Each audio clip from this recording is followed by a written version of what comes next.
अमित शाह का देखिए 2 दिवसीय बिहार दौरा है और ऐसे में कल बीजेपी बिहार प्रदेश कार्यालय बीते शाम पहुंचे थे, जहां पर उन्होंने 25 साधने को लेकर मूल मंत्र दिया।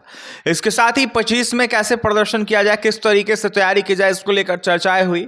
ऐसे में आज देखिए अमित शाह का पटना के बापू सभागार में कार्यक्रम होना है, जिसके बाद वो गोपालगंज के लिए रवाना हो जाएंगे, जहाँ सहकारिता विभाग के कार्यक्रम है और इसको देखते हुए वहाँ शामिल होंगे।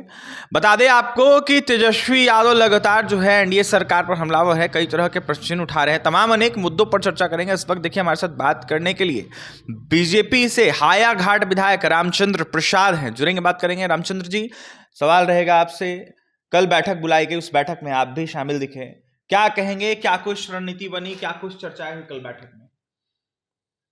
देखिए, सबसे पहले मैं आपके चैनल के माध्यम से मैं जो पूरे भारतवर्ष के जो सबसे गृह मंत्री हैं आदरणीय अमित शाह जी, मैं उनको समस्त मिथिलांचल की ओर से और समस्त बिहार की ओर से मैं उनको धन्यवाद देता हूं। कल की बैठक में वो जब भी बिहार में आते हैं तभी बिहार में कुछ न कुछ देने का काम करते हैं, सौगात देने का काम। जब भी बिहार में पैर रखते हैं तो कुछ बिहार को देने का काम किए हैं और बिहार वासी भी पूरा अपेक्षा रखते हैं माननीय अमित शाह जी से कि आने के बाद कुछ न कुछ वो काम करके ही जाते हैं। दूसरी बात, हम लोग का चुनाव आने वाला है और आपको पता होगा कि भारतीय जनता पार्टी अध्यक्ष प्रणाली है और भारतीय जनता पार्टी के जितने भी कार्यकर्ता हैं, आम कार्यकर्ता, एक छोटा कार्यकर्ता बूथ अध्यक्ष से लेके चाहे प्रदेश का अध्यक्ष का कार्यकर्ता हो, सभी को टास्क दिया जाता है और वो टास्क पूरा करने का काम हमारे भारतीय जनता पार्टी के एक एक कार्यकर्ता काम करते हैं। आज इसी का प्रतिफल है कि भारतीय जनता पार्टी बूथ स्तर पर मजबूत है और काम करके दिखाते हैं। और हमारी जो जीत होती है, हमारी जीत तो होती है, हमारे सभी एनडीए के जो साथी हैं सभी मिलकर के जीत दिलाते हैं। लेकिन भारतीय जनता पार्टी का जो होमवर्क का जो काम है वो निश्चित रूप से अपना पार्टी अपने स्तर से जो टास्क देते हैं, और मैं भारतीय जनता पार्टी के कार्यकर्ता को धन्यवाद देता हूं, वो रात दिन एक करके टास्क को पूरा करते हैं। इसलिए आज हम लोग का जो जमीनी हकीकत, जो लोग कहते हैं कि भारतीय जनता पार्टी का बूथ स्तर तक का कार्यकर्ता हो या उनका बूथ कमेटी हो या बूथ स्तर का जो कार्यकर्ता जो मजबूत होता है, जो वोट दिलाने का काम करता है, जो बूथ पर लड़ने का काम करता है, उसी के बदौलत भारतीय जनता पार्टी आज अर्श से लेके फर्श से लेके अर्श ऊपर आसमान तक टिका हुआ है। भारतीय जनता पार्टी को पूरे कार्यकर्ता पर गर्व है और पूरा विश्वास है उन पर, जो काम करके देते हैं पूरा, और अपने पार्टी के कार्यकर्ता पर गर्व भी है कि भारतीय जनता पार्टी के कार्यकर्ता अपने कर्म पर विश्वास रखते हैं।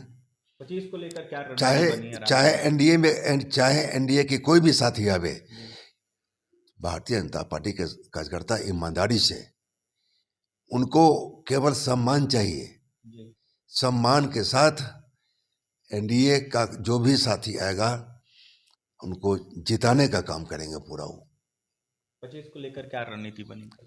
25 का रणनीति बनी कि ये कुछ टास्क दिया गया है, वो टास्क को सभी माननीय विधायक, सभी माननीय सांसद, सभी माननीय विधान परिषद को अपना टास्क दिया गया है कि अब आप लोग गांव की ओर चलें और सभी कार्यकर्ता के साथ लेकर के गांव के साथ साथ बूथ पर जाएं और बूथ पर जाकर के जो समझाया गया है कार्यक्रम करना है, चाहे अंबेडकर जी का कार्यक्रम हो, चाहे कर्पूरी ठाकुर जी का जयंती का कार्यक्रम हो, चाहे और ये अटल जी का जो जन्मदिन है उन पर हो, सभी कार्यक्रम को एक एक कार्यकर्ता को टास्क दिया गया है। गांव को लेकर भी कुछ टास्क?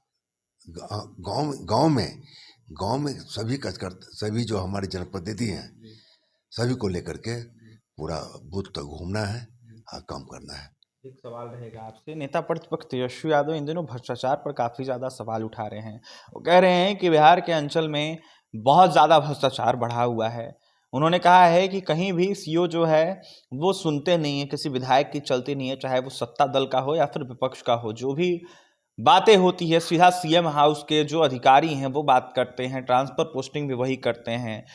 तेजस्वी ने सवाल उठाया है कि 3-3 मंत्री इस बीच बने, राजद के भी बने, बीजेपी के भी बने, लेकिन ट्रांसफर पोस्टिंग में किसी की ना चली, चाहे दिलीप जायसवाल हो, चाहे रामसूरत राय हो, चाहे आलोक मेहता हो। क्या कहेंगे आप? देखिए, ये तो ऊपर का विषय है, मैं ज़्यादा नहीं कहना चाहूँगा इस विषय पर।